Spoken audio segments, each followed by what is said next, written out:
You ask Tiger to solve. This deals with linear equations with one unknown.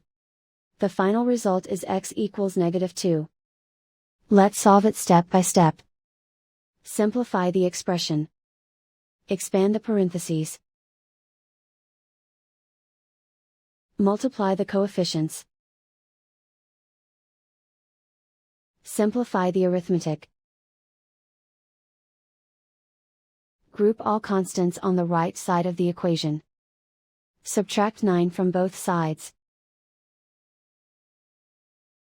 Simplify the arithmetic.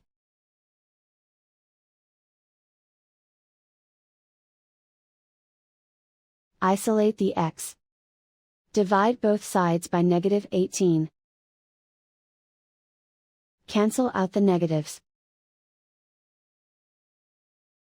Simplify the fraction. Move the negative sign from the denominator to the numerator.